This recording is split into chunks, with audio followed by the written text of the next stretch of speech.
अस्सलामुअलैकुम, आप देख रहे हैं फैज़ हुसैनी टीवी। मैं हूं आपका प्यारा भाई मोहम्मद मुज़म्मिल हुसैन। आप छोटे गुलदस्ते में खुशामदीद। मैंने परसों भी वीडियो बनाई थी और कल भी बनाई थी। आज भी हम मंडे का दिन बना रहे हैं कि ये इस्लामिक टॉपिक पे बना रहे हैं। इस्लाम आज मैं इनसे कुछ नमाज के बारे में पूछूंगा, नमाज के बारे में सवाल करूंगा। और ये मेरा भाई मोहम्मद मुअज़्ज़म हुसैन और ये मेरा भाई है मोहम्मद मुनज़्ज़म हुसैन और ये मेरी बहन है उम्मे सलमा। इनको मैं कुछ नमाज के बारे में बताऊंगा और कुछ पूछूंगा इनसे। मैं अभी इनको 2-3 लाइन नमाज के बारे में बताऊंगा। उम्मीद है आपको भी अच्छी लगेगी।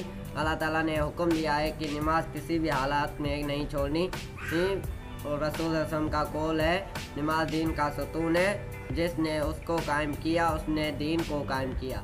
नमाज दीन इस्लाम का एक बहुत अहम रुकन है।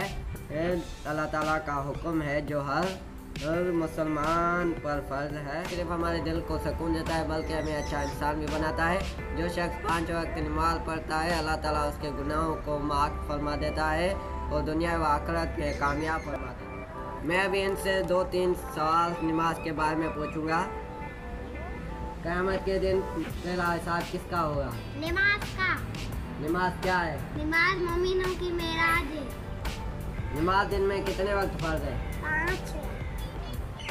मैं वीडियो को यहीं पर कर रहा हूँ एंड करने से पहले आपको मैं एक इमाम जाफ़र सादिक अलैहिस्सलाम का कौल बताता हूँ। इमाम जाफ़र सादिक अलैहिस्सलाम का कौल है, नमाज मोमिन की शनाख्त है, जो नमाज की पाबंदी करेगा वो मोमिन होगा। वीडियो अच्छी लगी हो तो लाइक करें, शेयर करें, कमेंट्स करें, मेरे चैनल को सब्सक्राइब करें। खुदा हाफिज़।